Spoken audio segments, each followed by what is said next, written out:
Brand Bengaluru ఒక free fall అంటే silicon city of India ఇవాళ ఒక డిజాస్టరస్ సిట్యుయేషన్లో ఉంది.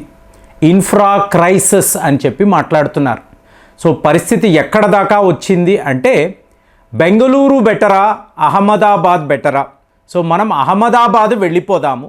అక్కడ మీకు మంచి ఇన్ఫ్రాస్ట్రక్చరు, రోడ్స్, మీకు ఫెసిలిటీస్ ఉన్నాయి. సో ఇలాగా మీకు ప్రపంచ స్థాయిలో ప్రముఖ సంస్థలు ఆలోచించే ఒక పరిస్థితి. అంటే ఐటీ క్యాపిటల్ ఆఫ్ ఇండియా అనబడే బెంగుళూరు ఇవాళ ఇంత ఒక దారుణమైన పరిస్థితికి ఎందుకు వచ్చింది? మీకు ఇది ఎలా చెప్పాలంటే, ఆ రోజుల్లో వీళ్ళు ఇన్ఫర్మేషన్ టెక్నాలజీకి సంబంధించిన మీకు ఒక లొకేషన్, మీకు ఐటీ పార్క్ అంటారు. సో పెద్ద లెవెల్లో మీకు బిల్డింగ్స్, ప్రపంచ స్థాయిలో ప్రముఖ ఐటీ కంపెనీస్ అంతా బెంగుళూరు వైపు పరిగెత్తుకు వచ్చారు. సో దానికి కూతవేటులో చూశారు అనుకోండి, మీకు పెద్ద పెద్ద స్లమ్స్, బాత్రూమ్స్ కూడా లేని ఇళ్ళు. ఇది బెంగుళూరు యొక్క మీకు స్ట్రక్చర్. సో ఇవాళ వీళ్ళు ఏం మాట్లాడుతున్నారు? మీకు సౌత్ ఏషియాలోనే ద టాలెస్ట్ అబ్జర్వేషన్ టవర్, ఏకంగా 500 కోట్లు ఖర్చు పెట్టి నిర్మించబోతున్నాము. అంటే స్కై డెక్ అంటారు చూసారా, అలాగా సిటీ మధ్యలో ఒక పెద్ద టవర్, మొత్తము నగరం కనిపిస్తుంది. అంత ఒక అద్భుతమైన బిల్డింగ్ వీళ్ళు కట్టబోతున్నారు, టవర్ కట్టబోతున్నారు. ఇంకొక వైపు చూసారనుకోండి, 18 కిలోమీటర్ల దూరంలో ఒక టనల్ రోడ్, 6-వే టనల్ రోడ్, మీకు ఎంత? 16,500 కోట్ల రూపాయలు ఖర్చు పెట్టి నిర్మాణం. సో ఇదంతా చూస్తున్నప్పుడు బెంగుళూరు ఒక మోస్ట్ బ్యూటిఫుల్ సిటీగా ఉండాలి కదా మీకు. ఎందుకంటే టనల్ రోడ్ అన్నప్పుడు ఎక్కడ, ఒక అమెరికాలోనూ చైనా లాంటి దేశాలలో మీకు కనిపిస్తూ ఉంటాయి. అది ఏకంగా 18 కిలోమీటర్లు. సో ఒక అద్భుతం. సో బెంగుళూరు ఖచ్చితంగా మీకు ఒక మోడర్న్ సిటీ, ప్రపంచ స్థాయిలో గొప్ప నగరాలు అన్నప్పుడు బెంగుళూరు కూడా ఉండాలి. కాబట్టే కదా ఇంత పెట్టుబడులు. మీకు ఇటువైపు చూశారు అనుకోండి, మీకు వర్షం పడుతుంది, మీకు సడన్గా ఈ కరెంటు వైర్లు తెగి పడిపోవడం. ఒక తల్లి కూతురు అటు వెళుతున్నారు. సో ఆ నీళ్ల నుంచి కరెంటు పాస్ అయ్యి వీళ్ళిద్దరు అక్కడికక్కడ కుప్పకూలి చనిపోతున్నారు. ఇలాగా మీకు ఎంతోమంది. సో ఇది పరిస్థితి. ఏంటండి మోడర్న్ సిటీ అంటున్నారు, ఇంకొక వైపు ఇలా కరెంటు తీగలు రాలి పడిపోవడం ఏంటి, అది తగిలి జనాలు చనిపోవడం ఏంటి? ఇది ఒక సిటీయేనా? దీనికి బదులు అహ్మదాబాద్ బెటర్ కదా. మనకెలా ఉంటుందండి, మీకు సౌత్ ఇండియా అన్నప్పుడు మీకు దిగ్గజ సంస్థలు, ఒక హైదరాబాద్ అనండి, బెంగళూరు అనండి, చెన్నై అనండి, ఎలాంటి కంపెనీస్ ఉంటాయి, ఎట్లాంటి మీకు టెక్నీషియన్స్ ఉంటారు, సాఫ్ట్వేర్ ఇంజనీర్లు ఉంటారు. అలాంటిది ఇవాళ గూగుల్ యొక్క CEO ఎవరు? తమిళవాడే కదా. అలాగే మీకు మైక్రోసాఫ్ట్ యొక్క CEO ఎవరు? తెలుగువాడే కదా. మరి సౌత్ ఇండియా యొక్క కాంట్రిబ్యూషన్ ఐటీ రంగంలో, సాఫ్ట్వేర్ రంగంలో ఇంత ఉన్నప్పుడు సడన్గా ఇదంతా పనికిరాదండి. ఎప్పుడూ కూడా ఇండియా అంటే గుజరాత్, మహారాష్ట్ర, మధ్యప్రదేశ్ ఇవేనా? ఇక్కడే మీకు ప్రగతి అనేది ఉందా?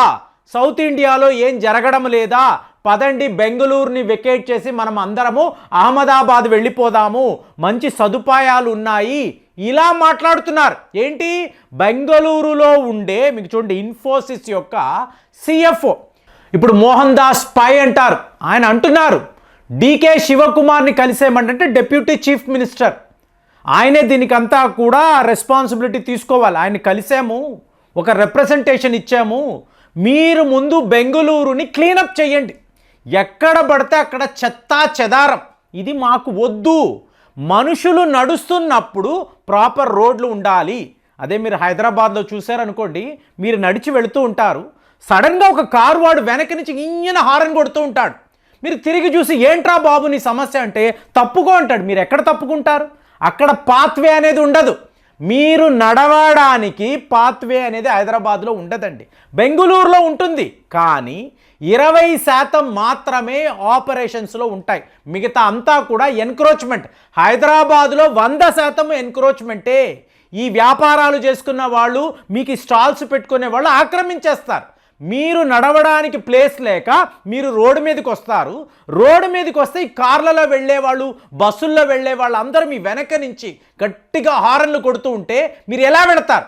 పెడస్ట్రియన్కి ఎటువంటి సదుపాయం లేని నగరము ఒక నగరమే కాదు అని చెప్తారు. కానీ ఇంకొక వైపు చూసారో అనుకోండి, గచ్చిబౌలి అంటారు, హైటెక్ సిటీ అంటారు, అద్భుతం అండి హైదరాబాద్ అని మాట్లాడతారు. ఈ కాంట్రాస్టేనండి.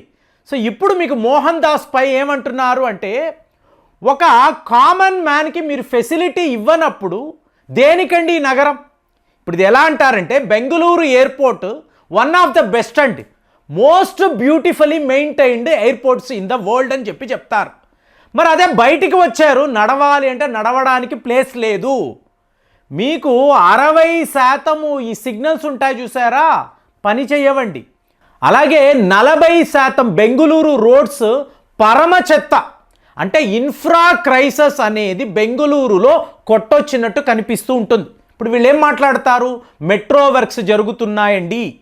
ఇప్పుడు జనాభా పెరిగిందండి, మెట్రో వర్క్స్ జరుగుతున్నాయి, ఓకే ఫైన్.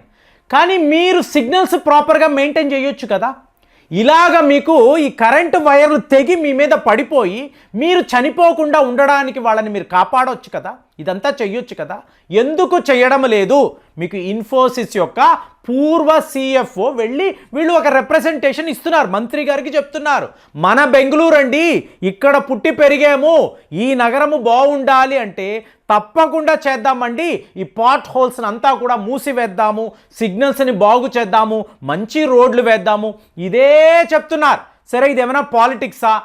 కాంగ్రెస్ గవర్నమెంట్ ఇంతేనండి అంటే, ఇంతకుముందు బీజేపీ కూడా ఉండింది కదా, బీజేపీ గవర్నమెంట్ కూడా అక్కడ ఉంది కదా. మరి అప్పుడు ఇలాంటి మార్పులు వీళ్ళు తీసుకొచ్చి ఉండొచ్చు కదా. ఇదే మోహన్ దాస్ పై వాళ్లకు కూడా ఒక రిప్రజెంటేషన్ ఇచ్చారు కదా. సో ఇదంతా జరగలేదు కాబట్టి బెంగళూరు అక్కర్లేదు, అహ్మదాబాద్ వెళ్ళిపోదాం. అక్కడ ఏంటి, కంటిన్యూస్గా మీకు బీజేపీ ప్రభుత్వమే ఉండడము, అక్కడ ప్రతి ఒక్క ఉన్నత అధికారి నంబర్ ఒక కామన్ మ్యాన్ వద్ద ఉంటుంది. అంటే మీకు అక్కడ సివిలియన్ గవర్నమెంట్ అండి. అంటే ప్రజలు కోరుకున్నది మేము చేస్తాము అనబడే మీకు అక్కడ అధికారులు ఉంటారు. సో డైరెక్ట్గా కామన్ మ్యాన్ ఒక సివిలియన్ వెళ్ళి, మాకు ఈ సమస్య ఉంది, మా కాలనీలో ఈ ప్రాబ్లం ఉంది, మీరు తీరుస్తారా తీర్చరా, డైరెక్ట్గా అడగగలరు, అధికారిని మీరు అడగగలరు, ఆయన నెంబర్ ఉంటుంది. కానీ ఇక్కడ ఒక అధికారిని కలవాలి అంటే అతనేదో ఒక బ్రిటిష్ ఆఫీసర్ లాగా, అతను బెదిరిస్తే భయపడిపోవడము, అతను తరిమేస్తే అక్కడి నుంచి వచ్చేయడము ఏంటి, ఇన్ఫోసిస్ స్థాయిలో వీళ్ళు వెళ్ళి మాట్లాడగలరు. కానీ మీరు నేను వెళ్ళగలమా? ఒక కామన్ మ్యాన్గా వెళ్ళి మా కాలనీలో ఈ ప్రాబ్లం ఉందండి అంటే వాళ్ళు తీరుస్తారా? తీర్చరు కదా. ఇదే తేడా. సరేనండి, బెంగళూరు కన్నా అహ్మదాబాద్ అంత గొప్ప నగరమా అంటే, మేము ద్వారకా వెళ్ళాం, ఎయిర్పోర్ట్లో దిగినప్పుడు అబ్బా అహ్మదాబాద్ ఎంత బ్యూటిఫుల్గా ఉందండి అని అనుకున్నాం. కొద్దిగా ఒక 50 కిలోమీటర్ల ఊరికి బయటికి వచ్చాము, అసలు రోడ్లే లేవండి. ఎంత దారుణము అంటే, మీరేదో పాలకొల్లును చూసేసి రోడ్స్ బాగున్నాయండి అంటారు, భీమవరం వైపు వస్తారు, రోడ్సే కనిపించవు. ఇది వీళ్ళ వాళ్ళ కాదండి, మా ఊరు ఇంతేనండి అని చెప్పి భీమవరానికి సంబంధించిన ప్రముఖులు చెప్తారు, జోకులు చేసుకుంటారు. ఎవరు వచ్చినా మా రోడ్స్ ఇలాగే ఉంటాయని చెప్పి చెప్తారు. అలాంటప్పుడు చూడండి, ఒక రిచెస్ట్ కమ్యూనిటీ ఉండే భీమవరము, అక్కడ రోడ్సే మీకు కనిపించవు. అలాంటిది ఇవాళ బెంగళూరు 40% బెంగళూరు రోడ్స్ దారుణం అంటే దారుణంగా ఉంటాయి. అలాగే మీకు సిగ్నల్స్ పని చెయ్యవు. మీకు ఇలా వర్షాలు వచ్చినప్పుడు, వరదలు వచ్చినప్పుడు ఊరే మునిగిపోతుంది. ఇంకొక వైపు నీటి వసతియే లేదు. ఇలాంటి కాంట్రాస్ట్ అనేది బెంగళూరులో కొట్టొచ్చినట్టు కనిపిస్తుంది కదా. మరి బెంగళూరు వాసులు ఎంతోమంది చూస్తూ ఉంటారు. మీరు చెప్పండి, అసలు ఎక్కడ ప్రాబ్లం ఉంది? ఈ ప్రభుత్వాల, అధికారుల, ప్రజల, వ్యాపారుల ఎవరి వద్ద అసలు సిసలైన సమస్య ఉంది? దయచేసి కామెంట్స్లో తెలియజేయండి. మీ అమూల్యమైన అభిప్రాయాల కోసం నేనైతే ఎదురు చూస్తున్నాను. మరి బెంగళూరు పరిస్థితి ఏంటి తెలియజేయండి. మరి వచ్చే వీడియోలో కలుద్దాం. జై హింద్.